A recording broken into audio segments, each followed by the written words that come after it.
Ce motel de Floride n'accueille désormais plus aucun touriste, mais une quarantaine d'enfants. Ils ont tous perdu leur maison et vivent ici avec leurs parents. Chica a 11 ans. Comme beaucoup de fillettes américaines, elle aime Shakira, le vernis à ongles et les tartines au beurre de cacahuète. Sa nouvelle maison se trouve juste là, la chambre 359, où elle vit avec ses frères et sœurs et sa maman. Maman doit aller faire la cuisine, d'accord?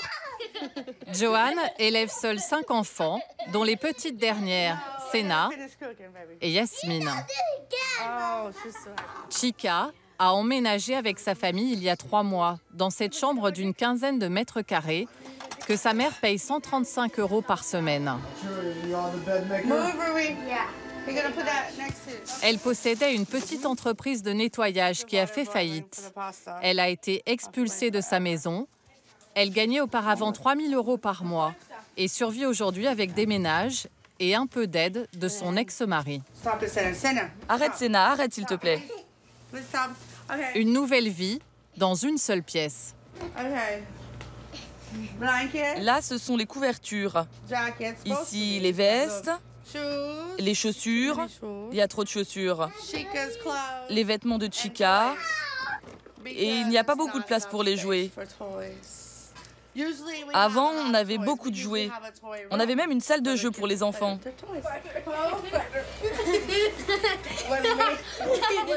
Elle a dû aussi s'adapter à la toute petite cuisine de la chambre d'hôtel. Vous voyez comment je me débrouille? C'est très dur. Il n'y a pas de place. Regardez ma petite poêle, c'est ridicule. Je peux même toucher les murs. Regardez. Ma cuisine me manque. Avant, j'avais un four et un grand réfrigérateur. Celui-là est trop petit pour nous 6, on ne peut rien mettre dedans. Le nôtre était très grand. Pour maintenir un minimum d'ordre, chaque enfant a une tâche bien précise. Sena, 4 ans, est mademoiselle éponge. Arturo, 9 ans, monsieur couverture. Et Chica s'occupe de servir le dîner.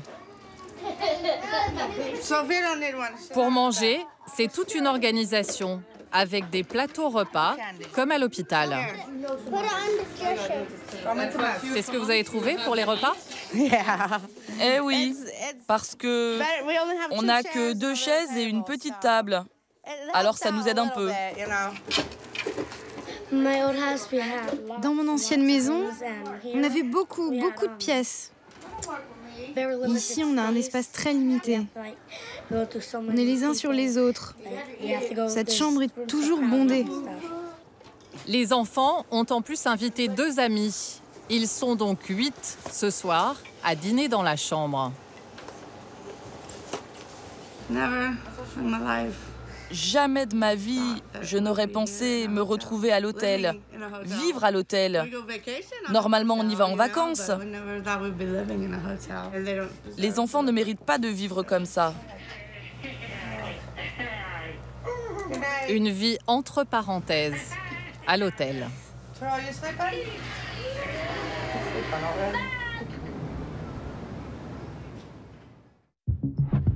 Joanne habite à Orlando, tout près de Disney World, le paradis des enfants. À cause de la crise qui frappe l'Amérique depuis 2008, des dizaines de motels hébergent désormais des centaines d'enfants avec leurs parents. En Floride, une famille peut être expulsée en moins de 4 semaines. Et les allocations chômage, plus réduites qu'en France, ne durent que 6 mois maximum. Beaucoup n'ont donc pas d'autre choix. Chaque matin, venez les enfants. La petite tribu de Joanne va à l'école. Elle les a inscrits dans l'un des établissements les plus proches de l'hôtel, à 10 minutes en voiture. Elle avait auparavant un gros 4x4 américain. Elle s'est racheté une voiture d'occasion, indispensable ici où il n'y a qu'un bus par heure. L'école est située au bout de ce quartier résidentiel où vit la classe moyenne. Fern Creek, 335 élèves. Chica et ses frères et sœurs sont accueillis personnellement par le directeur de l'école, Patrick Galatovich. Salut. What up, Mom? Good morning. Bonjour. Day, okay? Hi, honey. Allez, bonne journée. Day, okay? Bonjour. Allez, bonne journée. C'est comme ça chaque matin pour chaque élève. Ici, 20% des enfants ont perdu leur maison et n'ont pas de domicile fixe. Leur nombre a été multiplié par 100 depuis la crise dans ce district. Patrick veut que son école soit pour eux une bulle, un sanctuaire. Il y a même ici une chaîne de télé. 4, 3, 2. Bonjour Fern Creek et bienvenue pour une nouvelle journée fabuleuse. Avant de commencer le show, regardons les anniversaires du jour. On a Shamaya Gray de la classe de Madame Dockward. Bon anniversaire à toi.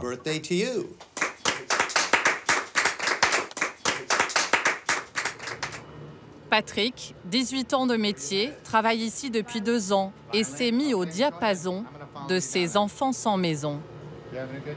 Il a transformé son école en resto du cœur. Pour aider les familles qui parfois n'ont plus que quelques valises, il fait appel à des bénévoles. Bonjour, Bonjour. je suis Patrick Galatovich. Enchanté, Patrick. Merci de venir aujourd'hui, c'est une vraie bénédiction. Cette mère de famille est venue trier des vêtements pour les enfants. On veut être sûr d'avoir un stock important de vêtements pour nos plus petits élèves, comme pour les plus grands. Comme ça, on n'aura aucun enfant qui manque de chaussettes, de chaussures, de bottes ou de manteaux en fonction des saisons. Et puis beaucoup de ces enfants appartenaient auparavant à la classe moyenne. Leur maison était saisie, leurs parents ont perdu leur travail et ils se sont retrouvés brutalement dans cette situation. Et ça peut arriver à n'importe qui. Oui, on se dit pourquoi pas moi. Patrick fait appel à des bénévoles et à des dons privés, car le budget de son école a été réduit de moitié. Il a créé une fondation et s'occupe lui-même de récolter de l'argent pour faire face aux conséquences de la pire récession américaine depuis 1929. Tous les jours, il doit gérer des situations de détresse. Ce matin, il reçoit Louis, un parent d'élève expulsé de sa maison, qui ne sait pas où dormir ce soir avec sa femme et ses 4 enfants. Monsieur Jackson, je viens juste d'apprendre que vous et votre famille n'aviez pas d'endroit où aller et que vous aviez dû quitter votre chambre d'hôtel. Alors, j'ai un moyen de vous aider. Je vais vous donner cette carte cadeau de 38 €, si vous avez besoin d'essence, par exemple. Et puis, je peux aussi régler une semaine d'hôtel, si vous pouvez en trouver un. Je vais en trouver un. Patrick va fournir aussi à Louis des produits de première nécessité. Il a carrément créé une épicerie dans son école. La nourriture lui est fournie chaque semaine par 2 églises du quartier et une banque alimentaire. Ok, voyons ce qu'on a. Vous avez du beurre de cacahuète? Quoi d'autre? Des raviolis comme ça. Je vous en donne quelques boîtes. C'est facile à ouvrir et à cuisiner. Quoi d'autre? Derrière vous, il y a d'autres choses comme des barres nutritives, des céréales. Patrick aide financièrement une vingtaine de parents chaque mois. Il les soutient aussi psychologiquement, comme ici avec la femme de Louis. Oh, elles sont trop mignonnes. Je suis sûr que c'est très dur pour vous en ce moment. Mettez de l'essence et trouvez une chambre. D'accord? D'accord. Merci 1000 fois. De rien, allez, ça va aller. Pour payer la semaine d'hôtel de cette famille, ce père de 4 enfants va même jusqu'à retirer de l'argent sur son propre compte. 135 € qu'il se fera rembourser par sa fondation. Tous les directeurs d'école font ça ici? Je sais pas, mais je sais que c'est un peu mon devoir. Mais votre femme, elle est d'accord avec ça? Est-ce que ma femme approuve? Oui. On partage les mêmes valeurs et on a un cœur pour ceux qui en ont besoin. C'est important de s'entraider. Depuis 2008, le nombre de familles qui perdent leur toit ne fait qu'augmenter. Encore l'an dernier, près d'1 million de maisons ont été saisies aux États-Unis. Et la Floride est le 3e État le plus touché du pays. Il y a 3 ans encore, Marc Anthony, 45 ans, préparateur de voitures de luxe, menait une vie confortable dans ce quartier. J'ai vécu là pendant 15 ans. J'avais l'habitude de faire mon jogging dans ces rues presque tous les jours. Sa maison se trouvait juste ici. En haut, c'était la chambre de mon fils. Et celle-là, c'était notre chambre. Ah, et j'adorais mon garage. Il me manque vraiment. Je bricolais beaucoup là-dedans. Tout était nickel à l'intérieur. J'étais très fier. C'était la première fois que je possédais une maison. Sa maison a été saisie suite à un divorce difficile et à une chute brutale de ses revenus. Vous avez eu combien de temps pour quitter votre maison? J'ai eu un quart d'heure. On a frappé à la porte, 2 shérifs m'ont dit « On a un arrêté d'expulsion. Vous avez 15 minutes pour prendre ce que vous pouvez et quitter les lieux. » Comment va ton papa et ta maman? Dis-leur que je suis passé et que je leur dis bonjour, d'accord? La dernière fois que je l'ai vue, c'était il y a 4 ans. Elle était grande comme ça. Elle jouait avec ma fille. Je l'ai à peine reconnue.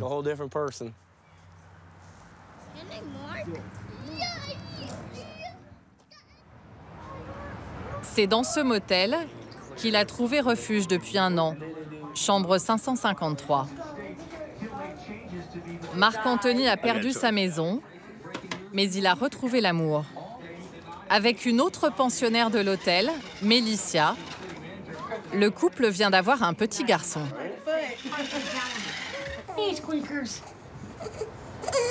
Ça va?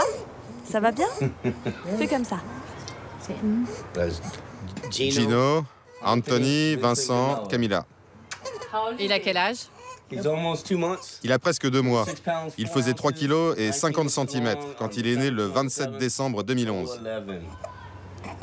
C'est un bébé motel? Ouais. J'ai commencé à avoir des contractions dans le motel à 2h30 du matin. Et il a été conçu dans la chambre 553, non? Je ne sais pas. Mélicia a fait 10 ans d'études.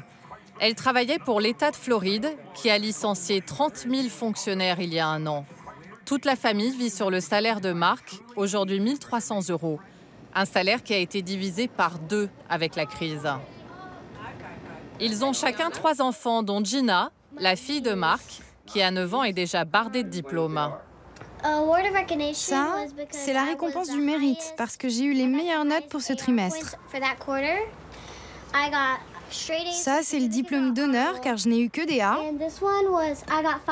Et cette médaille, parce que j'ai eu 20 sur 20 à mon examen de maths. Est-ce que ta maison te manque? Pas vraiment, car c'était le passé. Et moi, je veux vraiment avancer.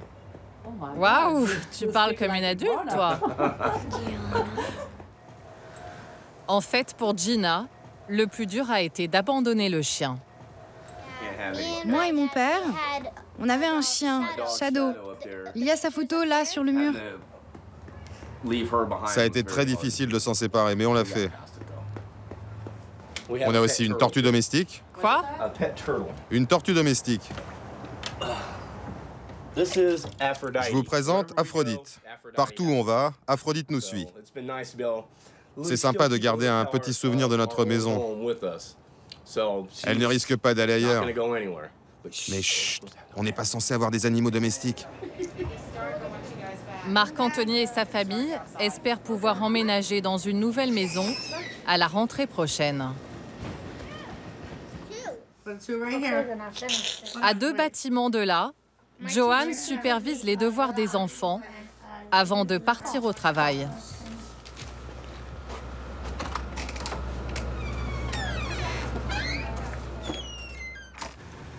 Pour s'en sortir, Joanne enchaîne les petits boulots.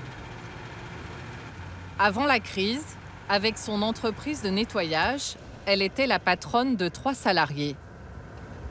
Désormais, c'est elle qui fait le ménage pour 6 € de l'heure. C'est tellement dur de trouver du travail en ce moment. La plupart des boulots que j'ai ne payent pas grand-chose, car il y a toujours quelqu'un prêt à travailler pour moins cher. Aujourd'hui, je nettoie des maisons pour un tiers du prix que je demandais avant. Comme tous les autres, Joanne ne se plaint pas. Elle sait qu'aux États-Unis, on peut chuter très vite, mais aussi rebondir. On est presque arrivé. Elle se rend chez une propriétaire qui vient tout juste de l'embaucher pour 3 heures par semaine. Est-ce qu'elle connaît votre situation? Non, je le dis à personne. Personne ne sait. Vous avez honte? Bah oui, on vit à l'hôtel. La maison est située dans le quartier le plus chic d'Orlando, où vit le golfeur Tiger Woods. Mademoiselle Eva. La propriétaire est une nutritionniste qui n'a pas été affectée par la crise. Je passe aussi l'aspirateur sous le canapé? Oui. D'accord. La maison est à vous maintenant. Auparavant, l'entreprise de Joanne nettoyait des maisons à vendre pour le compte d'agences immobilières. Quand le secteur de la construction s'est effondré en Floride, sa société n'a pas résisté. Joanne économise le moindre centime, car elle gagne tout juste de quoi payer l'hôtel et l'essence. Pour éviter les 15 € du lavomatique, elle va faire la lessive chez sa mère une fois par semaine. Bonjour maman. Salut ma chérie, comment vas-tu? Ça va et toi? Ça va. Diane, 53 ans, fabrique des tables dans une usine et gagne 2 400 € par mois, ce qui lui permet d'aider sa fille. Je l'aide avec la nourriture, la lessive, le papier toilette. C'est souvent le papier toilette. Quand on n'en a plus, on va chez McDo pour en récupérer dans les toilettes. Ça marche aussi avec les serviettes. Ça me fait vraiment mal au cœur de ne pas les aider plus. Mais je dois payer mes factures et j'aide aussi mon fils et son garçon. Je les héberge ici parce que lui aussi il a perdu son emploi. Toute la famille a en fait été fauchée par la crise. Diane, divorcée, a elle-même perdu son emploi d'électricienne il y a 7 ans. J'ai été sans abri pendant 1 an et demi avec mon fils Josh quand il avait 15 ans. Il en a 24 aujourd'hui. Vous habitiez où? On habitait dans une tente, dans un parc. Dans une tente? Oui, dans une tente. Donc vous savez ce que c'est? Oh oui, je sais ce que c'est. Ça m'a pris beaucoup de temps pour retomber sur mes pieds. Joanne a, elle, un petit espoir.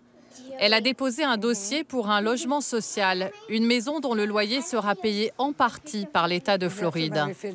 C'est très difficile à obtenir car les places sont peu nombreuses. Elle attend la réponse d'un jour à l'autre. Le lendemain, Joanne réunit tous ses enfants à l'hôtel. Elle leur a juste dit qu'elle avait une nouvelle à leur annoncer. Bonne ou mauvaise, pour l'instant, ils ne savent pas.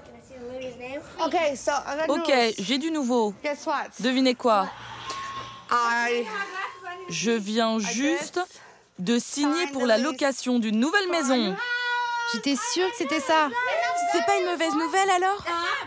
Non, c'est une bonne nouvelle. Je viens de verser la caution, donc demain, on va avoir les clés, on va pouvoir y aller et emménager.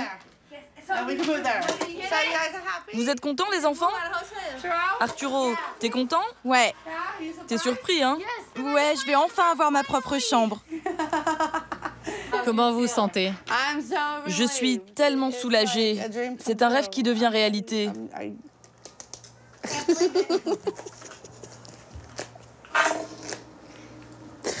Je suis juste heureuse.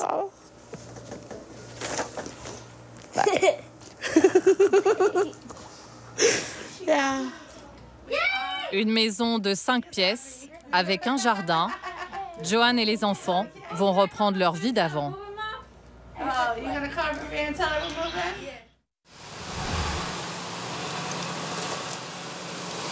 Un samedi après-midi tranquille dans la banlieue d'Oklahoma City. Tammy rentre du supermarché, les bras chargés de courses. Et cette mère de famille est plutôt du genre prévoyant. Allez, dis à papa qu'il vienne nous aider à décharger. Tu prends les derniers sacs? Depuis 10 ans, elle a transformé son garage en garde-manger. 20 mètres carrés, au faux air d'épicerie. Ça, tu peux le ranger à la maison. Et toi, tu mets la soupe ici. Dans son stock, plus d'1 an de produits alimentaires, hygiéniques et cosmétiques. Et pourtant, Tammy continue de remplir ses rayonnages, incapable de résister aux bonnes affaires. Ces saucisses-là, je dois en avoir environ 80 paquets dans ce congélateur. Elles ont coûté 99 cents, alors qu'en temps normal, elles valent 3,50 $. Du coup, j'ai fait des provisions. Ces savons liquides coûtent 1 $ pièce, j'ai une réduction de 75%. Ça fait de belles économies. Oh oui, vous savez, c'est bien mieux que de payer les choses plein tarif et ça, c'est mon classeur. Ce classeur de 4 kilos, c'est l'arme secrète de Tammy pour faire toutes ses économies. Voilà nos bons de réduction. Ils sont triés par catégorie. Il y a les produits d'hygiène et de beauté, comme les brosses à dents, les déodorants. Ensuite, il y a la section confiserie, les produits laitiers. Voilà, c'est mon classeur. Tammy pratique ce que l'on appelle le couponing. En clair, elle n'achète rien sans ses bons de réduction. De petites économies qui, mises bout à bout, lui rapportent gros. C'est le ticket de caisse du jour. Alors, j'ai fait 85,95 $ de courses. Ensuite, tous mes bons de réduction ont été déduits. J'en ai utilisé pour 50 $ aujourd'hui. En gros, c'est comme si le supermarché m'avait payé 50 $ pour faire mon shopping. Ça vous fait plaisir? Oh oui, j'adore ça. J'adore ça, j'adore ça. Une vie à 50 ou même 75% de réduction grâce aux coupons, c'est le nouveau rêve américain pour des centaines de milliers de consommateurs comme Tammy. Mais c'est aussi une nécessité en ces temps de crise. Ces 3 dernières années, le revenu moyen outre-Atlantique a chuté de 10%. Alors pour soutenir les ventes, liquider les stocks ou attirer de nouveaux clients, fabricants et magasins se sont mis à inonder le marché de bons de réduction. Ils s'en échangent aujourd'hui plus de 3 milliards chaque année aux États-Unis. Leur utilisation est limitée dans le temps et concerne à chaque fois un produit bien précis. Pourtant, les consommateurs les plus malins ont presque réussi à faire de ces petites coupures une monnaie parallèle.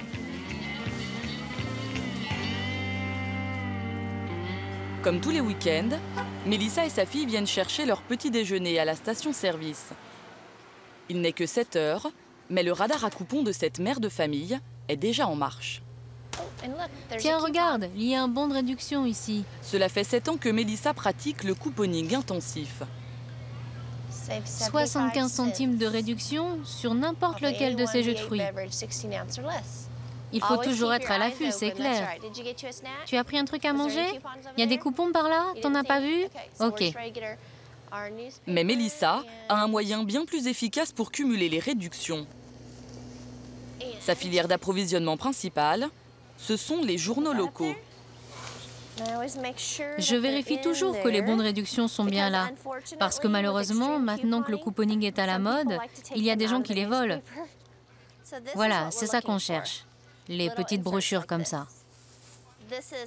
Dans celui-là, on a des bons pour des viennoiseries, comme ces gâteaux à la cannelle. Chaque samedi, Mélissa achète 2 exemplaires de ces journaux à 3 $ pièce. Un investissement vite rentabilisé. Il y a plus de 409 $ de coupons à l'intérieur, juste pour un journal. C'est sûr, c'est une bonne affaire. Grâce aux journaux, mais aussi aux prospectus et à Internet, cette assistante de communication récolte plus d'une centaine de bons de réduction chaque semaine. Tu me découpes ces 3-là? Avec la bénédiction de toute la famille. Salut les filles, qu'est-ce qu'on a cette semaine? C'est pour son mari que Mélissa s'est mise à traquer les bonnes affaires. En 2005, Daniel apprend qu'il est atteint d'une grave maladie et qu'il doit arrêter de travailler. Les fins de mois deviennent alors difficiles. Mais grâce aux coupons, la famille parvient aujourd'hui à économiser plus de 10 000 € par an. Ça a payé nos factures, remboursé nos crédits. On n'a plus aucun crédit à la consommation. On a pu s'offrir des choses qu'on rêvait d'acheter depuis longtemps. Mais le plus fort, c'est d'avoir réussi à rembourser nos dettes. Il ne nous reste plus qu'à payer les traites de la maison et de la voiture. Pour obtenir ce résultat, Mélissa a une stratégie bien rodée. Elle fait les courses 2 fois par semaine et l'une de ses sorties est uniquement consacrée aux bons de réduction. Salut, prête à faire les courses? Oui. On y va. Sa mère, Patsy, l'accompagne régulièrement dans ses virées discount. Pour maximiser les réductions, les deux femmes n'hésitent pas à faire chariot et coupons communs. On n'avait pas $1 de réduction sur les sous? Non, c'est uniquement sur les grosses boîtes. Patsy s'est mise au couponing il y a 10 ans. Un passe-temps quasi obsessionnel. Cette retraitée n'achète plus rien à moins de 50% de réduction. C'est d'ailleurs elle qui a transmis à Mélissa ses techniques pour utiliser au mieux ses coupons. Première règle, faire la chasse aux promotions. Je prends cette sauce barbecue car elle est en solde à 97 centimes. Normalement, elle coûte presque $2. C'est déjà moitié prix. Et en plus, j'ai un bon de réduction de 55 centimes. Au final, je vais payer cette sauce 42 centimes. Soit une réduction de 75%. Cumuler promotions et coupons, c'est parfaitement légal aux États-Unis. Et Patsy et Mélissa en profitent à fond. Grâce à leur stock de plus de 2000 bons de réduction, elles parviennent à faire de petits miracles. Beaucoup de magasins émettent leurs propres coupons. Ce ne sont pas les mêmes que ceux des fabricants. Comme on a le droit de combiner les coupons des magasins et ceux des fabricants, on utilise les deux pour un même article. Ces céréales au miel coûtent $1,50 en promotion. Si je prends le bon de réduction de $1 et celui de 50 centimes, c'est gratuit. Acheter gratuit. Une aberration au pays de l'hyperconsommation. Oh, ça va vraiment rien nous coûter. Et ce genre de tour de passe-passe arithmétique va se répéter pendant 1h30 pour chaque rayon. Apparemment, il faut être bon en calcul pour couponner. C'est sûr, pourtant j'étais nulle en maths à l'école. Mais quand il s'agit de faire des économies, je suis bien meilleure. Arrive enfin le moment de vérité, le passage en caisse.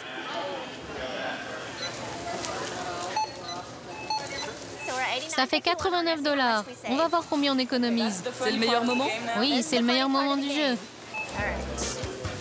En fait, le décompte des coupons est loin d'être une partie de plaisir. Mélissa et Patsy ont une 60aine de bons de réduction à faire valider. Et très vite, la caissière se sent un peu débordée. Le scanner est très sensible. Il n'arrive pas à les lire correctement. Et c'est finalement la responsable du magasin qui doit elle-même venir débloquer la caisse. Ça fait 2? Oui, 2 gratuits pour 5 achetés. Et voici mes derniers coupons.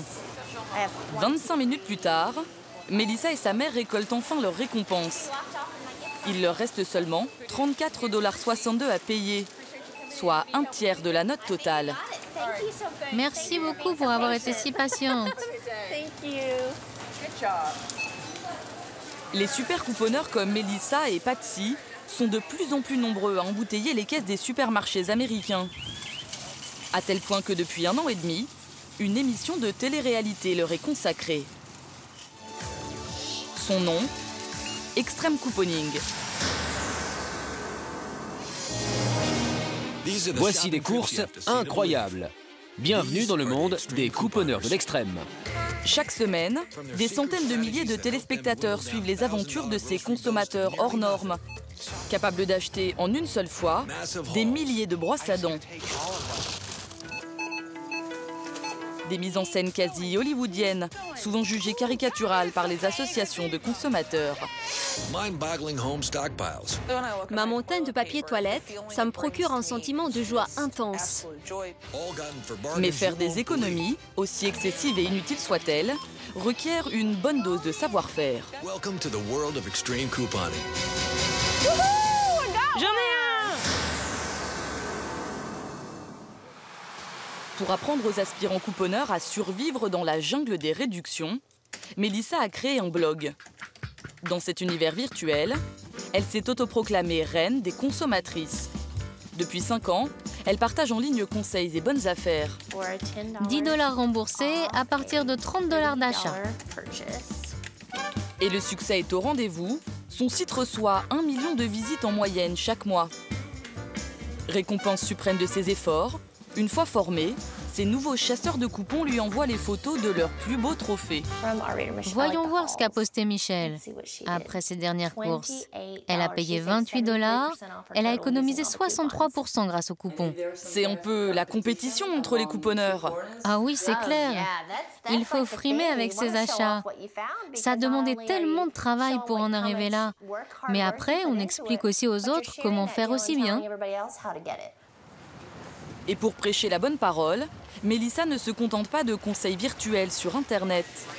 Elle donne aussi des cours dans les supermarchés de la région. Bonjour tout le monde, ça va? Bonjour, vous venez pour les cours de couponing? Asseyez-vous, je vous en prie. Une petite leçon d'économie en situation au beau milieu des rayons. Un bon moyen pour le magasin d'attirer le chaland. Merci à tous d'être venus assister à ce cours intitulé « Bon pour vous, bon pour votre portefeuille ». Les gens pensent que pour couponner, il faut être capable d'économiser 75% sur la note. Mais c'est pas vrai. Si vous économisez 5 $, c'est déjà génial.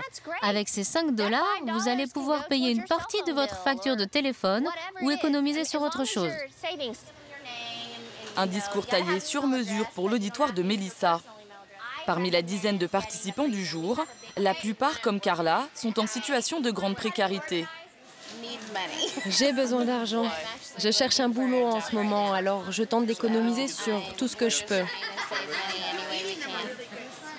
En plus du supermarché, j'utilise des bons de réduction au restaurant et même pour mon essence. Mélissa et sa bande de copines couponneuses dispensent ces cours gratuitement. Pour ces mères de famille très croyantes, le couponing est un moyen de vivre leur religion jusque dans les temples de la consommation. C'est une mission divine pour nous toutes. Ces cours, on ne les a jamais donnés pour se faire offrir des produits gratuits par les fabricants ou alors pour être payés. C'est vraiment juste pour aider notre prochain. Dès le week-end prochain, leur classeur sous le bras, Mélissa et ses bénévoles reprendront la route vers d'autres supermarchés. Toutes prêtes à poursuivre leur travail d'évangélisation par les coupons.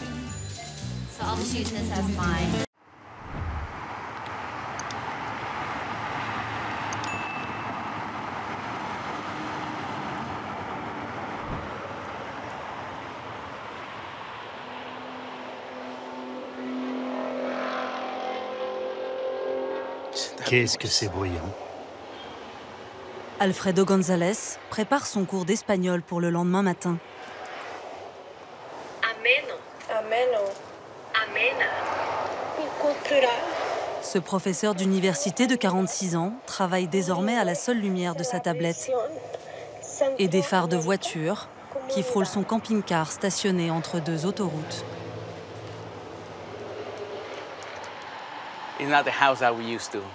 C'est pas aussi bien que dans ma maison d'avant, mais c'est ici que je vis. Je suis là depuis 6 mois environ. Pardon pour l'absence d'électricité. Mais voilà, ici j'ai tout ce qu'il faut, mais pas de courant, car je ne suis pas connecté au réseau de la ville. Là j'ai un frigo, une douche qui ne marche pas et des toilettes. Et là, c'est la chambre à coucher. Mes vêtements sont rangés là-bas. C'est petit, mais il y a tout ce dont j'ai besoin.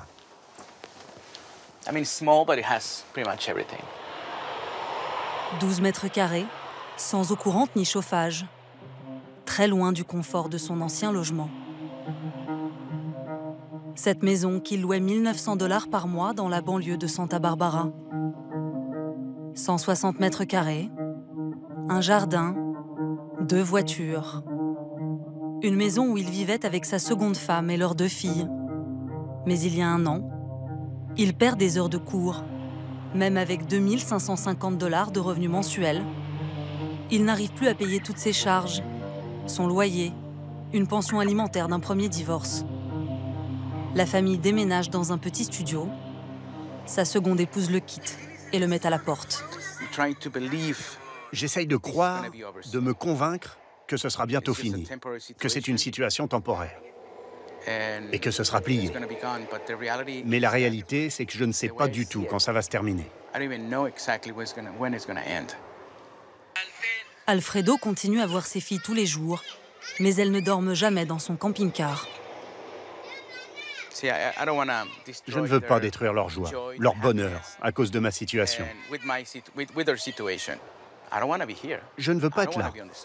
Je ne veux pas être à la rue.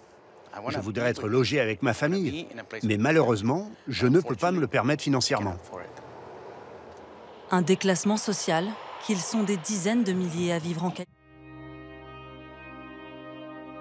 Chen encourt la réclusion à perpétuité.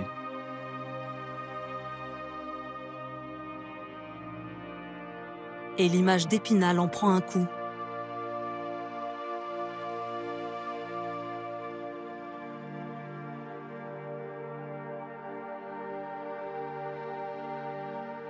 À côté des palmiers et des jolies filles en bikini, ces silhouettes errantes, ces tentes installées un peu partout, des bords de mer, jusque dans les centres-villes.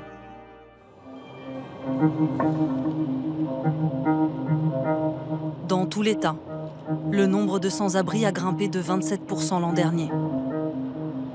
La Californie compte 135 000 SDF.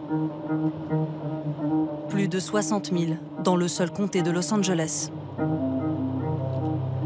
La plupart ne peuvent plus payer leur loyer, qui peut atteindre 2 000 € pour un studio. Les hausses constantes des prix de l'immobilier ont rendu les logements inabordables, surtout pour les travailleurs à faible revenu. Et pour ceux qui ont encore un toit, la menace de le perdre n'a jamais été aussi grande.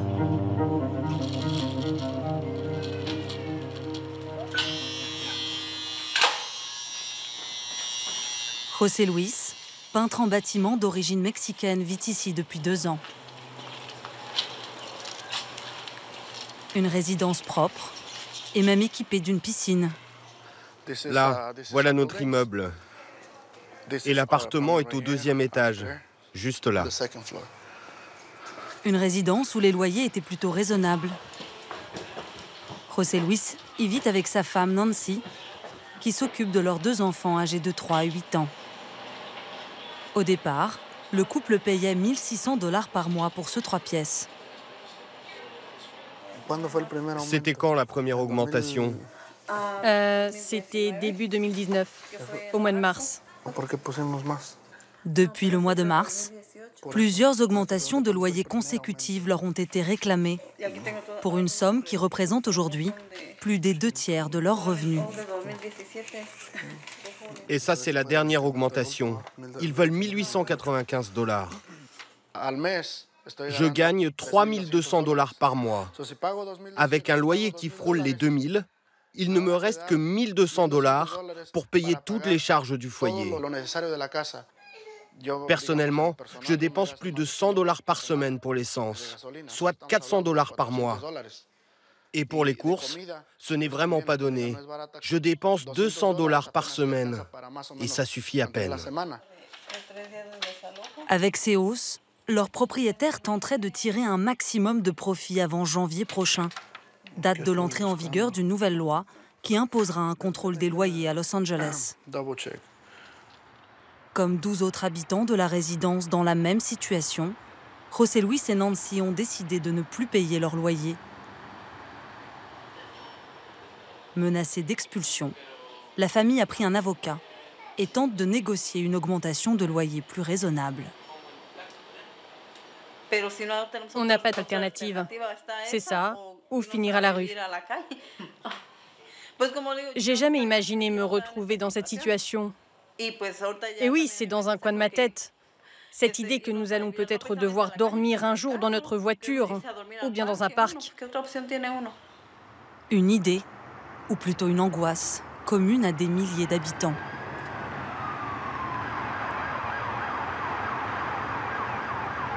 À Los Angeles, plus de 750 000 foyers consacrent près de 90% de leurs revenus au loyer et vivent dans la peur de perdre leur logement.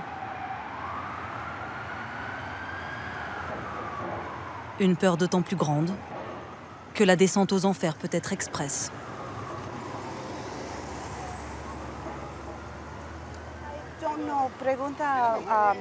Monica, dis-moi, on aurait des chaussettes? On en a, non? Tu lui en donnes? 2 fois par semaine. Comment ça va, Anna Maria? Dans ce parc, tu es magnifique, comme toujours. L'association Douche de l'Espoir vient installer ses cabines mobiles. C'est bon, t'as tout ce qu'il te faut? Distribution de savon, de serviettes, de sous-vêtements, mais aussi de nourriture. Ah, je vais me préparer un bon petit hot dog. La plupart de ces sans-abri vivent dans le parc. Ce sont essentiellement des hommes, originaires d'Amérique latine. Dans toute la région de Los Angeles, ils représentent près de la moitié des SDF. Ok. Qui veut une couverture? Prenez-les. Si vous voulez du grand luxe, il n'y en a pas. Prenez ce qu'il y a. En bonnet bleu, le regard perdu, Gabriel, 34 ans. La vie de cet ancien chef cuisinier a basculé en quelques jours. Après la mort de sa femme dans un accident de voiture, il dépense une partie de ses économies pour les funérailles. Puis, lui-même se retrouve à l'hôpital. Une opération de la vésicule qui va lui coûter plus de 20 000 $, ainsi que son emploi.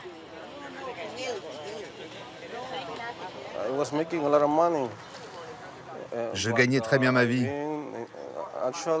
Mais ici, dans ce pays, ils te donnent seulement 3 jours d'arrêt maladie.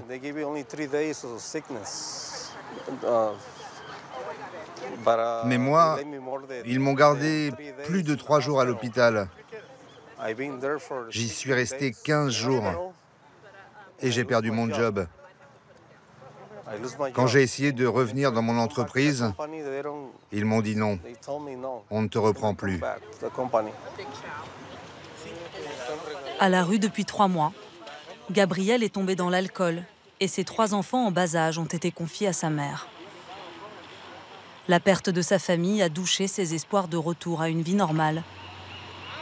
Il ne voit plus aucune issue à sa situation.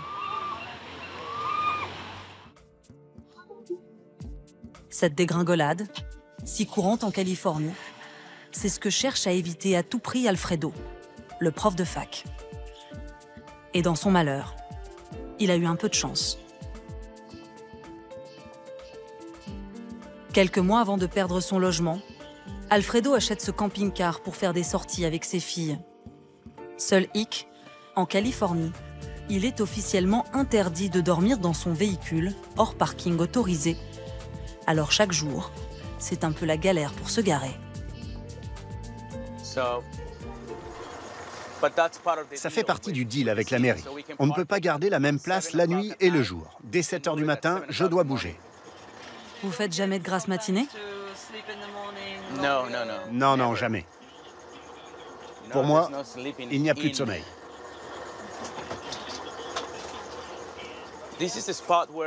Là, c'est une aire de repos pour les camions de marchandises.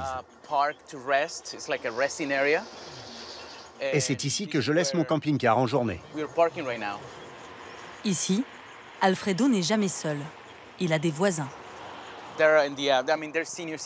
Ce sont des retraités, des personnes âgées de plus de 60 ans. Celui qui vit là a 65 ans. C'est sa résidence, si je puis dire. Avant, je pensais que c'était des gens de passage, des touristes. Mais non. Si on regarde attentivement, on réalise que c'est la zone des SDF ici. Des gens vivant dans leur véhicule. Et ça peut vraiment arriver à n'importe qui.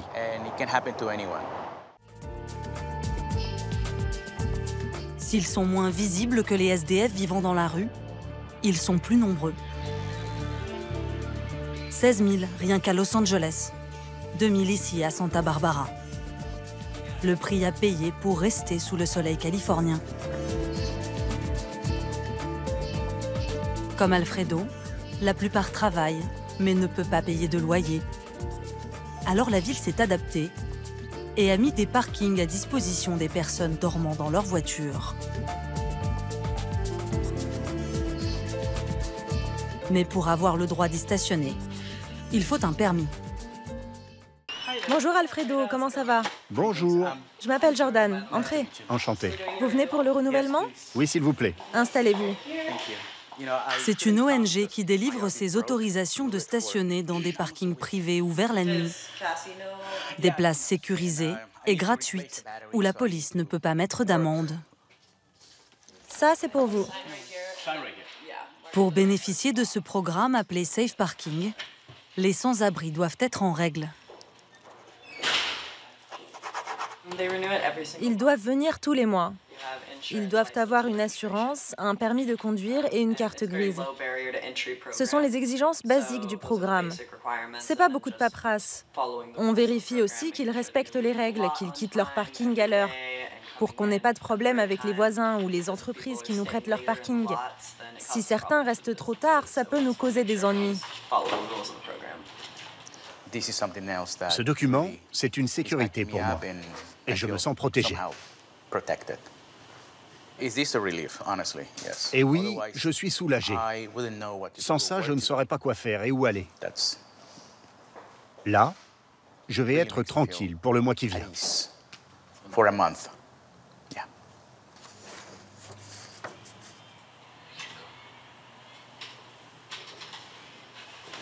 Merci beaucoup. Avant d'intégrer le programme, le professeur avait été chassé de plusieurs quartiers résidentiels où il se garait sans autorisation. Une expérience qu'il a très mal vécue. Son nouveau permis, Alfredo doit le coller sur son pare-brise et le garder visible en permanence en cas de contrôle. J'en ai donc un par mois. Ça fait 1, 2, 3, 4, 5, 6. Et avec celui-là, ça fait 7. 7 mois donc que je vis dans mon camping-car. Cette période de ma vie, c'est comme un mauvais rêve.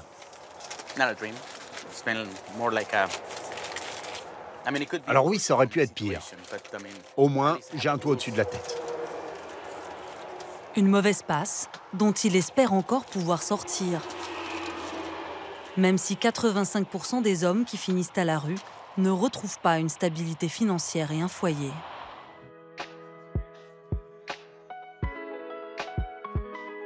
Loin des paillettes d'Hollywood, c'est la loi de la survie qui prime. À tel point que certains sans-abri sont même devenus des experts du système D, de la débrouille en tout genre. Benito Flores, célibataire et sans enfant, vit dans sa camionnette depuis 14 ans. 4 fois par semaine, il déplace son véhicule pour échapper aux amendes des policiers, qui peuvent aller jusqu'à 75 $.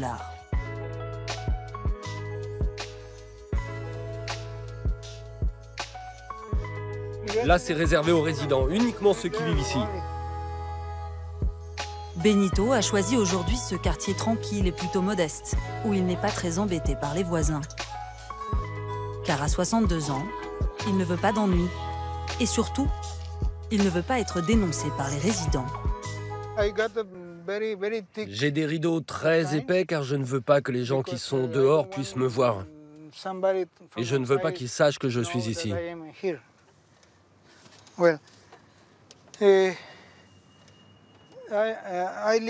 Je vis dans ce petit espace. C'est vraiment très petit. Et vous dormez où? Je dors par terre.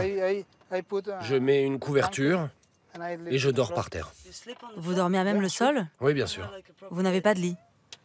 Ça fait 14 ans que vous dormez par terre? Eh oui.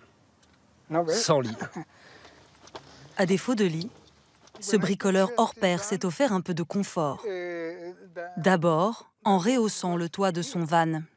Le plafond était là, à ce niveau-là. Je marchais comme ça au début. C'était très déprimant. Il a lui-même créé un système de ventilation, fabriqué ce four. Regarde. Et ce mixeur à smoothie qui tourne à la perceuse. Ça, c'est du mixeur. Hein.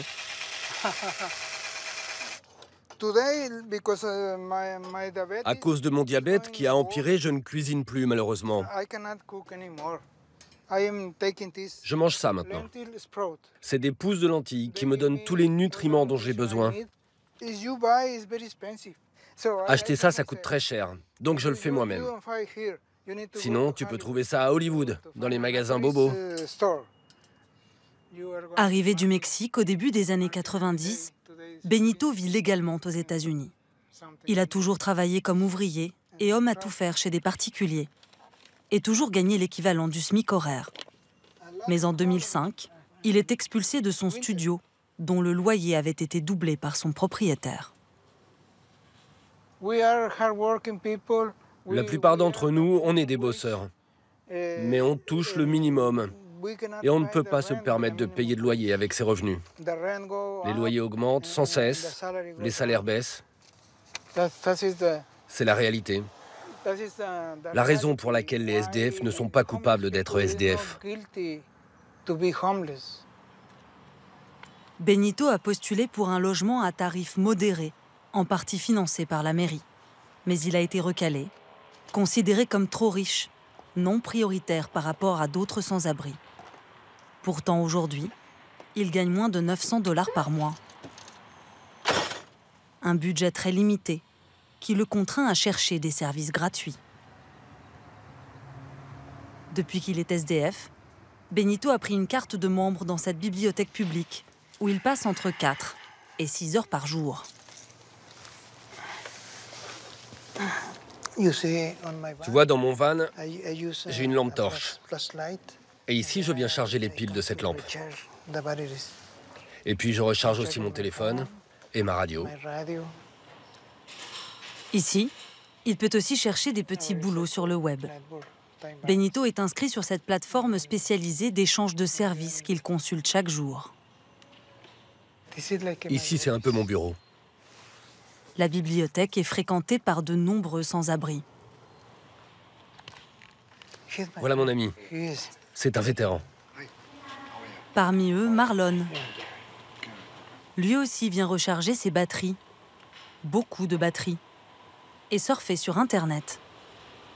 Ancien marine, Marlon dit avoir été viré de l'armée à 3 ans de la retraite. Il travaille aujourd'hui comme déménageur à temps partiel et vit dans sa voiture. Benito, il défend les petites gens. Moi, pas trop, mais j'ai mes raisons. Alors oui, la situation est grave, avec cette crise et tous ces SDF partout. Mais toi, c'est quoi ton opinion sur les SDF? Moi, je pense qu'ils sont presque tous malpolis. Ils cherchent des ennuis tout le temps. Et puis il y a les mauvais comportements, l'alcool, les drogues. Moi, je ne dis jamais que je suis SDF. Parce que les gens se foutent de la façon dont je vis. Je pense que chacun ne dépend que de lui-même. Vous savez, moi je travaille si dur pour gagner mon argent.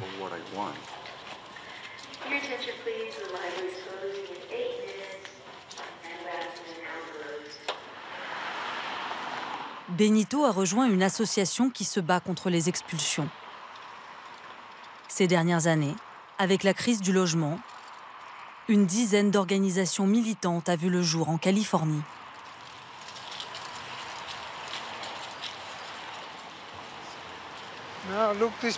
Regarde tous ces gars qui vivent là. Quand je vois ça, je me sens plus motivé pour continuer à militer.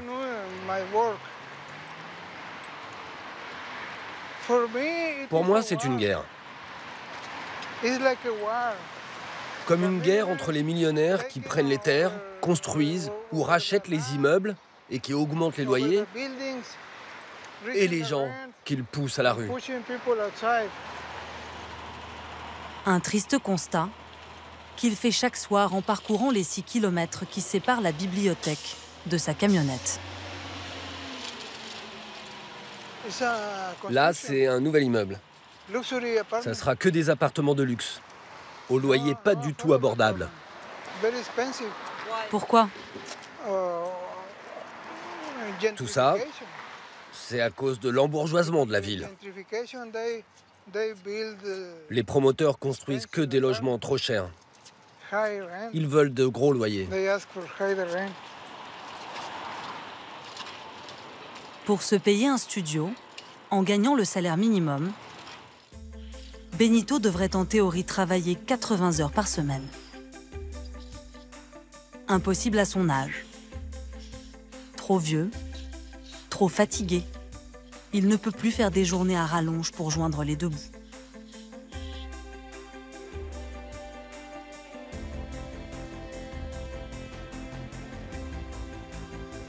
D'autres s'imposent des rythmes éreintants.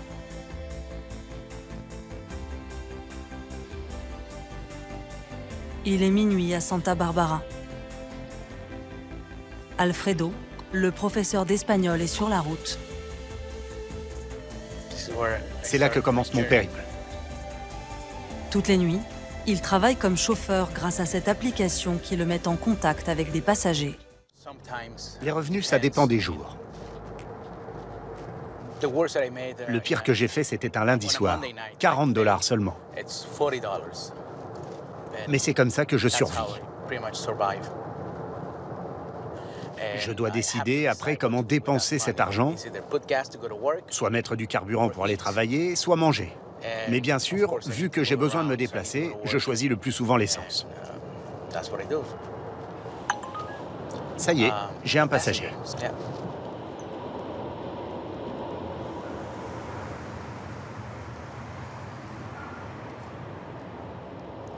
Six heures plus tard, Alfredo est toujours dans sa voiture. Cette nuit, il a pris une dizaine de clients et gagné 111 $. Mais sa tournée n'est pas terminée. Il lui reste une toute dernière course à honorer. Bianca, Giovanna, on y va. Allez. Allez, viens en voiture, mon amour. Chaque vendredi, Alfredo emmène ses filles à l'école. Âgées de 3 et 7 ans, elles ne savent rien de sa situation. Pour elles, leurs parents sont simplement en train de se séparer. Maman t'a donné ton déjeuner? C'est dans mon sac à dos. Quoi, mon amour? Dans mon sac à dos Reine des Neiges. Dans ton sac à dos? Ton sac à dos Reine des Neiges? Et je veux aussi un trampoline Reine des Neiges. Un trampoline Reine des Neiges? Oui. Tu sais, on en avait un dans notre ancienne maison. N'est-ce pas, Bianca? Oui. Il te manque le trampoline, Bianca? Oui. Moi, j'en veux un pour mon anniversaire. Les filles d'Alfredo sont scolarisées dans une école catholique privée. Pour qu'elles restent inscrites, il a dû accepter d'y faire du bénévolat une fois par semaine et réussit à leur obtenir une bourse en justifiant de son faible revenu. 2 550 $. Il n'a pas dit à la directrice de l'établissement qu'il était SDF.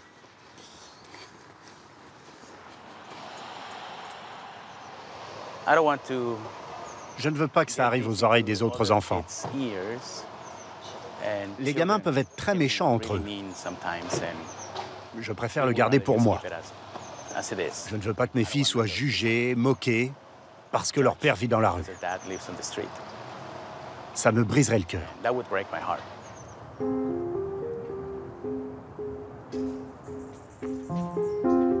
Ce secret, il le garde aussi sur son lieu de travail.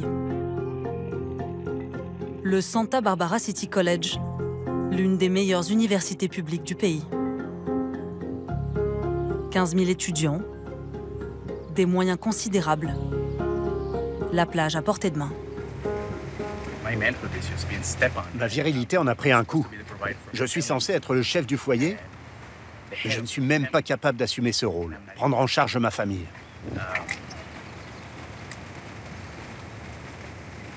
Ce sentiment de honte, ça me tue de l'intérieur. Mais je ne peux rien y faire. C'est ma réalité.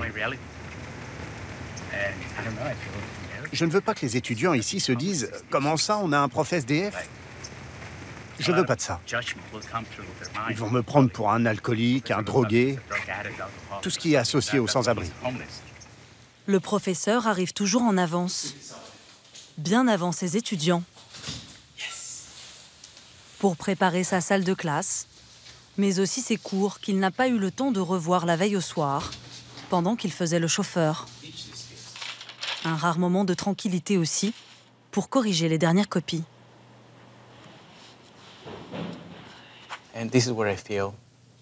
Ici, je me sens normal. Ici, je me sens apprécié. Je me sens moi-même. Un professeur qui aime enseigner, qui est admiré par ses étudiants. Je me sens vivant de nouveau. Être dans le camping-car, c'est tellement horrible, tellement déprimant, que parfois je crois qu'il n'y a pas d'issue possible. En fait, j'ai plus de solution là. J'ai 2, que dis-je, 3 boulots, et ce n'est pas assez. Car en plus de ce poste, Alfredo enseigne aussi une journée par semaine dans la ville voisine de Santa Maria. Une situation précaire, les places de titulaires sont rares. 26 ans, qu'il attend de décrocher un temps plein. Oh, elles sont jolies. Vous avez eu les mêmes? Elles sont très jolies. Regarde, le truc qui tourne, papa. C'est vrai, bébé. Ces rares moments de joie sont ceux passés avec ses filles. Grâce à l'argent gagné pendant la nuit, Alfredo a pu les emmener dans ce fast-food après ses cours. Viens me faire un bisou et un câlin. Merci. Merci.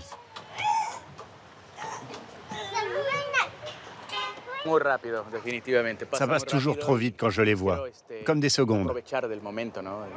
J'essaye de profiter au maximum de ces moments, les voir autant que je peux,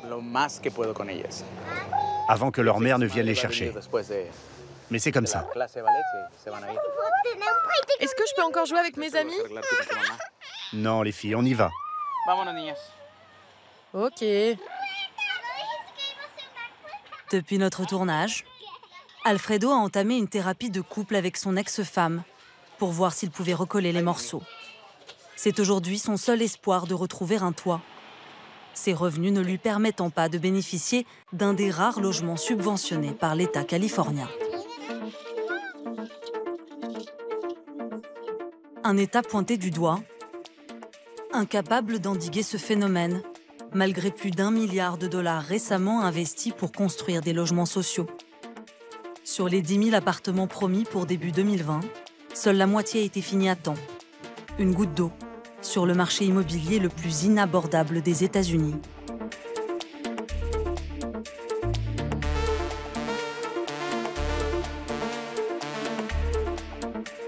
Pour loger tous les locataires à faible revenu, la ville devrait faire construire plus de 500 000 appartements à loyer modéré. Non aux augmentations de loyers. Oui à la grève des loyers. Dans le quartier d'Hollywood Nord, des logements, oui. Expulsion, non, non. José Luis, le peintre en bâtiment, et sa femme Nancy manifestent pour la première fois. Leur fils défile à leur côté. Pris à la gorge, menacés d'expulsion, ils s'en remettent désormais aux politiques. Si on ne descend pas dans la rue, rien ne changera. Première étape pour le cortège, le bâtiment qui héberge les bureaux du conseiller municipal responsable de leur quartier. Parce qu'elle réside légalement aux États-Unis. Allez Nancy, c'est à toi. Nancy peut parler haut et fort. Les propriétaires sont injustes.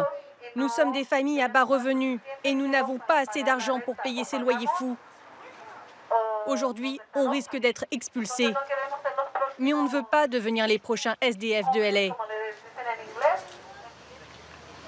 Bravo Nancy! La marche se poursuit jusqu'à la mairie de Los Angeles. Au cœur du pouvoir, un lieu où cette mère de famille n'aurait jamais imaginé mettre les pieds.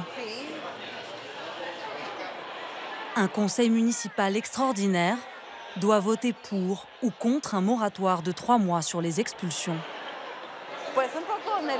Je suis un peu stressée quand même, nerveuse. Mais j'espère qu'on aura de bonnes nouvelles aujourd'hui. Avant le scrutin, Nancy et ses amis militants sont venus faire valoir leur point de vue. Aux États-Unis, la loi les autorise à parler publiquement au Conseil pour espérer influer sur le vote. Les intervenants sont nombreux. Chacun n'a qu'1 minute pour convaincre. Nous avons besoin de cette motion, qu'elle soit votée et appliquée le plus vite possible. Nous avons besoin de vous pour protéger un maximum de locataires en danger, dans ce que l'on peut appeler un état d'urgence. Merci beaucoup. À la surprise générale, la motion est adoptée à l'unanimité. Séance tenante. Elle sera ratifiée 3 jours plus tard par le maire de Los Angeles. Le gouvernement de la ville n'avait jamais travaillé aussi vite et bien depuis de longues années. C'est un répit pour Nancy et les siens, mais un répit de courte durée. 3 mois à peine, au-delà desquels son propriétaire pourra, s'il le souhaite, décider de l'expulser avec sa famille.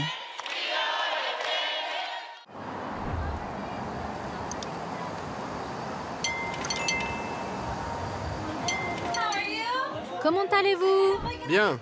Qu'est-ce qui vous ferait plaisir ce matin? Juste un café. À 22 ans, Maddie est serveuse dans ce drive d'un genre particulier. Elle travaille en petite tenue de 5h du matin à 15h. Et comme ce client ébahi... Super, ça fera 6,48 $ pour vous. Passez une super journée. Ils sont plus de 300 par jour à se presser à sa petite lucarne. Merci. Bonne journée à vous. Et ne vous tuez pas à la tâche. Nos clients sont surtout des hommes, des gars qui bossent dans le pétrole. En général, ils se lèvent tôt, vers 4 heures pour partir bosser. Ils ont besoin d'aide pour tenir le coup. C'est une région en plein boom parce qu'il y a du pétrole et donc de l'argent. Tout le monde gagne bien sa vie ici. L'argent coule à flot. Merci pour le geste. 6 $ de pourboire pour un café à 10. Ici, c'est la norme, même quand le baril baisse. En fin de matinée, voyons voir. Maddie a touché 630 $, rien qu'en pourboire. Oui, c'était plutôt bien. À la tête de ces Boomtown Babes, ces chéris du boom pétrolier. Désolée, j'ai oublié mes clés. Nissa, 31 ans. T'as eu du monde ce matin? Oui, c'était plutôt bien. Génial. Originaire de la côte ouest, elle s'implante partout où il y a du pétrole. J'ai installé mon premier café dans un cabanon qui m'a coûté 6 000 $. Et 1 an plus tard, il m'avait rapporté plus d'1 million. Et ça marche toujours? Il n'y a qu'à voir ma voiture. Aujourd'hui, elle conduit une Mercedes à 150 000 € et possède déjà 3 établissements de ce type. Midland, Texas. Nouvelle capitale du pétrole américain. Située au cœur du gisement le plus prometteur du pays, le bassin permien. Chaque année, sur les 13 millions de barils de brut made in USA, 40% proviennent d'ici. Surtout du pétrole de schiste, dont l'extraction, critiquée pour ses effets sur l'environnement, est interdite en Europe. Depuis qu'ils sont autorisés à exporter leur brut, les producteurs américains ont sombré dans la folie des forages. Ils produisent toujours plus, oscillant entre boom et crack d'une industrie fragile mais encore rentable. La région reste l'une des plus riches des États-Unis. Et même avec un baril à 30 $, ouvriers, ingénieurs, chauffeurs routiers, des milliers d'Américains continuent à se ruer vers l'or noir.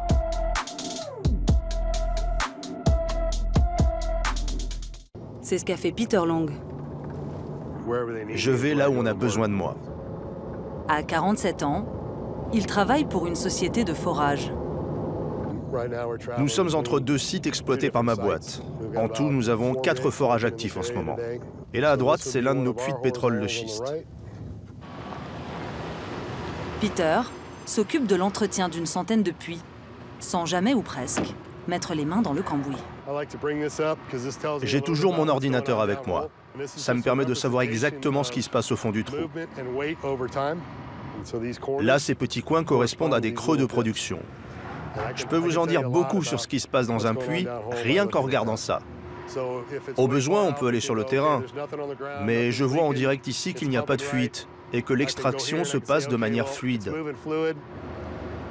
De simple opérateur de puits, Peter est récemment passé manager et gagne plus de 12 000 $ par mois. Après 3 ans passés à vivre dans une caravane, il vient de s'acheter sa première maison. Ici, c'est chez moi. Le gazon est un peu sec en cette saison. Un achat à 350 000 $. Aujourd'hui, je gagne assez pour payer mon crédit tous les mois et même de quoi mettre un peu de côté. De quoi aussi se faire plaisir. Ça, c'est mon jacuzzi, là où je fais mes exercices. Un vrai petit luxe, oui. Regardez comme il est content, mon canard. C'est pas donné. Jamais j'aurais imaginé qu'un jour je pourrais m'offrir un cadeau pareil. Il y a 7 ans, Peter perd son job d'informaticien. À la rue, avec moins de 30 $ en poche, il décide de quitter son Colorado natal pour tenter sa chance ici. Un ami m'avait dit qu'il partait au Texas pour devenir ouvrier du pétrole. J'avais aucune idée de ce que ça voulait dire. Je ne savais même pas ce qu'était un puits de pétrole. Comme il a été embauché très vite, moi aussi j'y suis allé au culot. Je suis entré dans le bureau du patron en lui demandant de me donner du travail. Voici le premier puits sur lequel j'ai bossé. Au départ, il s'agissait de lever et de baisser la chaîne de tige. J'ai fait ça pendant 1 mois. Et ma première paye était plutôt bonne, 3 000 $ pour 2 semaines de travail. J'ai payé toutes mes factures. Ça me paraissait énorme comparé à avant quand je n'avais que 30 $ pour toute fortune. Peter est si reconnaissant à l'industrie pétrolière qu'il lui a même rendu hommage dans sa maison. Ces poutres, je les ai récupérées sur les appareils de forage. On s'est dit que ça ferait une déco sympa. Mon plan de travail, je l'ai aussi récupéré sur un site de forage. C'est ce dont je suis le plus fier. Grâce au pétrole, aussi, il a rencontré sa femme Jenny, assistante de direction dans la même entreprise que lui.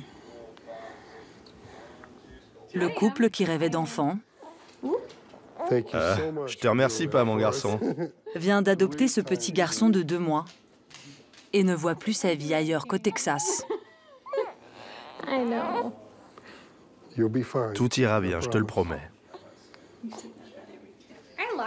J'aime bien ici. Et je l'ai dit à Peter, pas question de partir avant la retraite. Une réussite dont ils sont fiers mais qui reste encore modeste par rapport aux millions amassés par d'autres. En particulier les grands propriétaires terriens. Evan, 26 ans, a grandi ici. Avec sa famille, il possède 15 000 hectares de terrain. La surface, mais surtout le pétrole dont regorge le sous-sol. C'est assez rare aujourd'hui d'avoir les deux, à la fois la terre et les droits sur le sous-sol. La plupart des gens ont revendu l'un ou l'autre. Enfant, Evan venait chasser et camper avec ses amis sur cette lande. Aujourd'hui, c'est essentiellement un champ de derrick qu'il vient inspecter 3 fois par mois. Apparemment, ils sont en train d'attacher un morceau d'oléoduc. Sa famille n'extrait pas elle-même le brut. Elle vend des concessions à une quinzaine de compagnies pétrolières. Bonjour patron, je suis le propriétaire du ranch. Ah ok. Je voulais savoir si l'oléoduc fonctionnait déjà. Oui, la ligne est active. En plein service en ce moment même. Et vous arrivez à connecter les tuyaux existants sans interrompre le flot de pétrole? On installe une valve, puis on utilise un manchon qu'on fait passer dans les tuyaux avant de ressouder le tout. Compris. C'est assez simple. Plus de pipeline pour toujours plus de pétrole. Grâce au schiste, la productivité de chacun de ces puits est 5 fois supérieure à celle d'un puits classique. Et qui dit plus de barils, dit plus de bénéfices pour Evan et sa famille.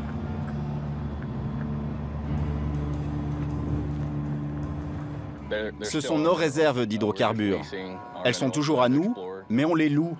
Et toute production qui en découle appartient aux opérateurs. Nous, on touche 25%.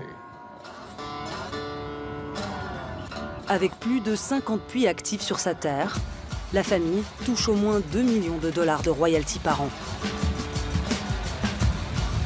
Une richesse qu'Evan n'affiche jamais au quotidien, mais qui lui permet de s'offrir des chasses aux antilopes au Botswana, des escapades en jet privé, ou encore des soirées élégantes dans la bonne société texane.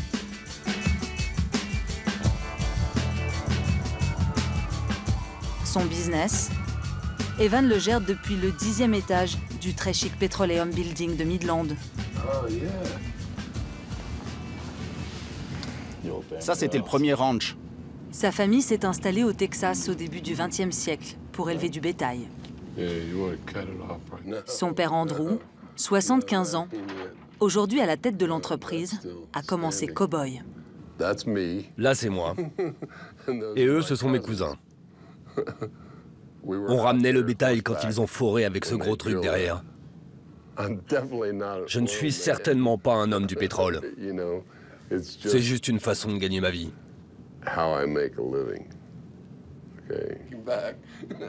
Et pour gagner de l'argent, pas besoin de se déplacer. Bonjour, comment allez-vous? Comment ça va, mon garçon? Les sociétés pétrolières viennent leur faire la cour. Alors, messieurs, j'ai une proposition pour un pipeline sur votre propriété. Aujourd'hui, c'est oléoduc contre gros chèque. Allez, montre-nous sur la carte par où tu veux le faire passer. Par quelle parcelle? Le patriarche est dur en affaires, bien conscient de la valeur de son ranch. Avant le boom du pétrole de schiste dans les années 80, un acre de notre terre était estimé $100. Les gens disaient que c'était juste bon pour faire paître les chèvres.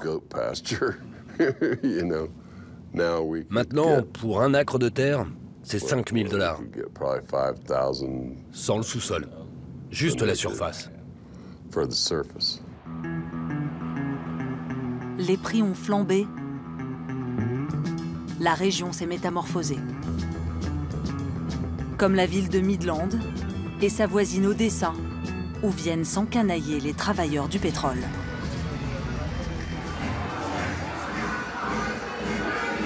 Ce vendredi soir, c'est jour de paye. Les clients, essentiellement des hommes seuls, sont venus dépenser les dollars dûment gagnés en alcool et en striptease. Une faune nocturne que l'officier Greg Palacios, 24 ans, tient à l'œil.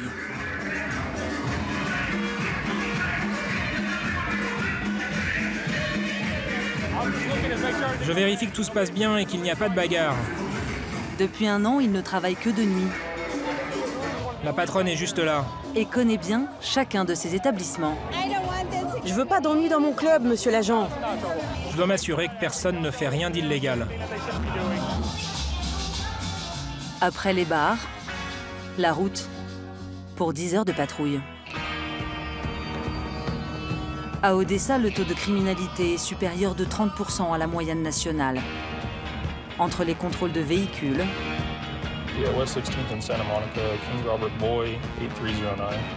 les contrôles d'identité, permis de conduire et attestation d'assurance, s'il vous plaît. Les passants ivres et les vols à l'arraché. Il a piqué mon téléphone et s'est barré. Les policiers d'Odessa mènent en moyenne 300 interventions par nuit.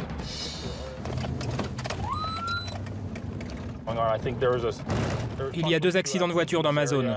Je ne sais pas s'ils sont liés entre eux, mais on va aller voir ça. Le premier, un conducteur a zigzagué en heurtant 2 voitures avant de prendre la fuite. Le second, c'est plutôt gros. Il s'agirait d'un chauffeur ivre. Un homme qui a perdu le contrôle de son véhicule et fini dans le ravin après avoir fauché plusieurs poteaux électriques. Il y a assez d'unités sur place. Je vais continuer mon service. La possibilité de dépenser plus d'argent fait que ces gars vont dans les bars, ils boivent plus, et ça devient notre problème. Mais vous savez, les délits, ça dépend de la façon dont se porte le marché du pétrole. Par exemple, en ce moment, il y a moins de vols parce que les gens ont de l'argent. Par contre, quand les pétroliers sont en difficulté, beaucoup d'ouvriers perdent leur job et les vols augmentent. Des difficultés qui guettent. Avec le coronavirus et la chute du cours, certains producteurs ont déjà annoncé une baisse des effectifs de 30%. Ce nouveau krach pourrait entraîner des milliers de travailleurs dans la précarité. Une précarité dont il est très difficile de sortir au Texas. Allez tous ensemble. Jésus, pardonne-moi mes péchés. Je sais que j'ai fait des erreurs et pour cela je suis désolé. Une fois par mois, dans ce hangar municipal, le pasteur Doug accueille une centaine de personnes. Amen. Pour prier, mais surtout pour partager un repas. Avec ses hauts et ses bas, l'industrie pétrolière engendre son lot de laissés pour compte. Des gens licenciés du jour au lendemain. Ou d'autres qui sont tombés dans les pièges de l'argent facile. Je vais prendre celui au raisin. Merci. Avant, Léonard, 42 ans, gagnait 2000 $ par semaine. Je travaillais sur un champ pétrolier au forage. Je gagnais très bien ma vie, mais j'ai un peu déconné avec l'argent. J'étais trop occupé à m'amuser et à cramer mes revenus. Ça m'a rendu idiot. Je ne savais plus me contrôler. Léonard est tombé dans la drogue et il a tout perdu. Licencié pour faute, il ne touche pas de chômage et vit aujourd'hui dans un mobile-home qu'il partage avec sa mère de 70 ans. Là, c'est ma chambre. Et sa sœur, Mélie. Ici, c'est celle de maman, avec toutes les photos des enfants et des petits-enfants. Et là, c'est Léonard, encore complètement défoncé. Là, c'est la chambre de Léonard. Une chambre qu'il ne quitte quasiment plus depuis son licenciement il y a 2 mois. C'est au travail que Léonard a commencé à consommer du crack et de la méthamphétamine. Au départ, récréative, sa consommation devient vite un besoin. Sur les sites de forage, le travail est physique, le rythme éreintant, 10 heures par jour. Je me suis d'abord coupé le muscle de l'épaule gauche. Ensuite, j'ai eu cette main écrasée. On m'a opéré et j'ai une vis qui tient le tout. J'ai failli perdre ma main. Ensuite, sur le même site de forage, j'ai cassé l'autre main à 4 endroits. J'avais plus de cuticule. On pouvait voir mon os. J'ai perdu 50% de ma motricité, peut-être même plus. Et je suis gaucher. Pour ces accidents, il essaie d'obtenir une compensation, jusqu'à présent sans succès. Aujourd'hui, Léonard se dit brisé par l'industrie pétrolière. Tu es belle, maman. Comme lui, des milliers d'ouvriers ont eu des accidents du travail. Certains mortels. 1566 décès de 2008 à 2017. C'est autant que de soldats américains tués en Afghanistan à la même période. À ces hommes, sacrifiés sur l'autel du brut, s'ajoute une autre victime. La planète. La multiplication des puits de pétrole de schiste aurait provoqué des émissions massives de gaz à effet de serre. La méthode de forage, qui nécessite de fracturer la roche, causerait même des séismes. Au Texas, l'impact de cette industrie sur l'environnement est devenu tabou. Des milliards de dollars sont en jeu. Et les pétroliers jouent profil bas. Bonjour. Comment allez-vous, monsieur? On vient de France, on est journaliste, on fait quelques images. Des images? Pourquoi? C'est interdit de nous filmer. Ici, sur le site, personne n'est autorisé à filmer, vous savez? Ni les chefs, ni les employés. Sinon, on peut se faire virer. On n'est même pas censé avoir de téléphone portable ici. On est censé parler à personne, c'est top secret. Allez, bonne journée. Toutes nos demandes de tournage, aussi bien auprès des majors que des petites compagnies, ont été refusées. De rares voix s'élèvent pour dénoncer ces forages. Sharon Wilson, militante écologiste, doute que la crise profite à l'environnement. Chaque mois, elle arpente le bassin permien. Les gens ici ne voient rien d'alarmant. Mais s'ils pouvaient voir ce que je vois moi, il n'y aurait jamais eu de boom du pétrole de schiste. Grâce à un capteur thermique spécial dont elle est équipée, j'ai cette caméra à 100 000 $. C'est mon arme. Elle capture en images les fuites de gaz toxiques liées à l'exploitation d'hydrocarbures, invisibles à l'œil nu.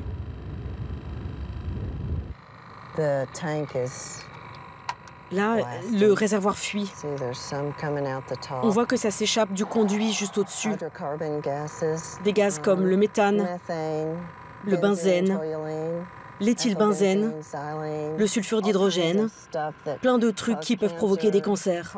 C'est nocif pour l'homme et c'est nocif pour le climat. Le méthane en particulier est un gaz à effet de serre, 25 fois plus puissant que le dioxyde de carbone. C'est grave là.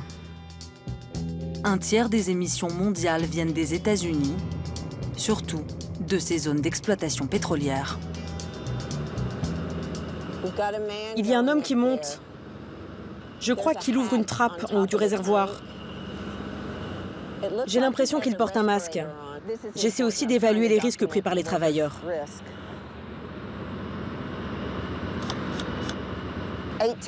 18 ouvriers sont morts intoxiqués par les gaz ces dernières années. Je note le nom de l'exploitant, sur quel site j'étais et ce que j'ai vu dans le détail pour pouvoir ensuite déposer une plainte aux autorités de contrôle. Une fois rentré, je télécharge les photos et les vidéos des fuites de gaz pour les envoyer aux responsables politiques dans l'espoir qu'ils fassent quelque chose. En 10 ans, Sharon a déposé plus de 2000 plaintes. Mais au Texas, la loi ne prévoit aucune amende, aucune sanction contre les pollueurs, qui empoisonnent parfois aussi la vie de simples riverains. À tel point que certains ont dû déménager. À 150 km de route, le mobil-home de Sue et Jim. Quelle vue magnifique! Un couple de retraités qui a été contraint de quitter sa propriété il y a 8 mois. C'est une fumée très toxique. Quand celle-ci s'est retrouvée encerclée par des installations pétrolières. C'était l'endroit où j'étais censé passer le reste de ma vie. Mais les plans ont changé.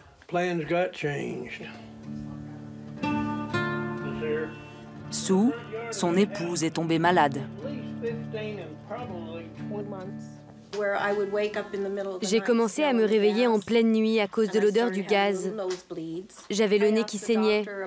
Mon médecin m'a dit « Vous vivez au milieu de tout ça ?» Bien sûr, ça affecte vos poumons et pas seulement les sinus. Une forme d'asthme aigu est diagnostiquée. Sue et Jim finissent par accepter de vendre leur terrain à l'exploitant qui le convoitait, pour un montant qu'ils n'ont pas le droit de révéler. Ils se sont aussi engagés à ne pas poursuivre la compagnie pétrolière. Ce n'est pas correct ce qu'ils ont fait. Il a fallu que je tombe malade et que je commence à parler de ce qu'il m'arrivait pour qu'ils acceptent de nous écouter et nous faire une offre correcte. En fait, ils voulaient nous faire taire, qu'on arrête de balancer leur nom, mais je n'arrêterai jamais de dénoncer ce qu'ils nous ont fait. Et ils ne pourront pas nous faire taire. Si Sue et Jim n'ont pas gagné la guerre, viens ici, ma belle. Ils ont l'impression d'avoir remporté une petite bataille en s'installant ici. Dans le coin, ils ont creusé 3 puits d'exploration, mais il n'y avait pas de pétrole. Ça, c'est une nouvelle qui me rend vraiment heureux. Pas de forage ici, mais bientôt ailleurs. Même avec la crise, des centaines de nouveaux puits devraient voir le jour. L'État du Texas continue de délivrer des permis de forêt à tout va. Plus de 1000, rien qu'en janvier dernier. Les compagnies pétrolières cherchent toujours de nouveaux terrains. Et pour ça, elles font appel à des hommes, comme Scott Ramsey. Dites à Allison que je suis là. Scott est landman. Un intermédiaire grassement payé par les sociétés d'exploration pour trouver les propriétaires texans qui ignoreraient encore avoir du pétrole sous leurs pieds. Tout se passe ici, dans les archives du cadastre. Je cherche un certain Brown et je vais aller page 33. Un de ses clients veut forer et exploiter chez un particulier, un certain S.B. Brown. Allons chercher l'autre registre. Scott doit s'assurer que ce dernier a bien tous les droits sur sa propriété, surface et sous-sol compris. Ici, ce que ça dit, c'est qu'il a gardé des droits sur le sous-sol. Il reste propriétaire à hauteur de 50% des réserves de pétrole et de gaz. Le contrat pourra donc être signé. Et l'heureux propriétaire terrien touchera lui aussi sa part du gâteau. Scott n'a pas voulu nous révéler son salaire, mais en moyenne, un landman à Midland gagne 70 000 € par mois. Malgré ses très bons revenus, Scott a un autre job. Ça, c'est mon affiche de campagne. Je me représente bientôt aux élections locales. Il est entré en politique il y a 3 ans. Hélène, sa femme, s'occupe de sa campagne. Elle vient de recevoir cette nouvelle brochure où Scott apparaît casque de chantier à la main devant une installation pétrolière. En bon républicain, il compte bien continuer à servir cette industrie. Le billet vert d'abord, l'environnement après. C'est un partenariat, vraiment. En tant qu'élus, on les écoute et ils nous écoutent aussi, parce qu'on doit travailler ensemble. Main dans la main. Le pétrole et le gaz, c'est tout ce qu'on a. Nous vivons dans le désert. Et si nous n'avions pas ça, nous n'aurions pas de business. On ne veut pas être un obstacle au business. On veut que ça soit facile de gagner plus d'argent, que tout le monde soit content. Avec le soutien des politiques, le mariage Texas et pétrole est parti pour durer. Du pétrole, il y en a partout, même sous les grines brûlées du golfe de Midland, où Evan, le propriétaire de ranch, vient 3 fois par semaine.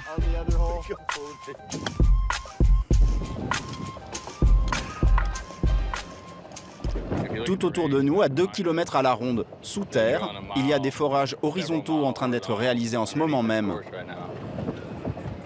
Pour faire des tours de golfette et tâter du club, ceux-là sont vraiment les meilleurs du marché. Il est devenu membre du country club local. Une adhésion à 40 000 $ par an. Un cercle fermé réservé aux fortunes du pétrole, qui sont de plus en plus jeunes, comme ses amis, 26 ans en moyenne. Ils sont convaincus que la crise actuelle, passagère, n'entamera pas leur bonne fortune. La plupart des gars de notre âge, dans cette région, travaillent dans le pétrole. C'est une tendance générale. Ouais, c'est la mafia du Texas de l'Ouest. On ne laisse pas tout le monde entrer. Tout à fait, ouais. Vous devez connaître quelqu'un. Qui a beaucoup de terre et beaucoup d'argent. Et vous aussi, vous devez avoir beaucoup d'argent. Une nouvelle génération décomplexée qui profite à fond des richesses de cette terre. Le bassin permien enfermerait encore plus de 70 milliards de barils de brut. Assez pour puiser jusqu'en 2050.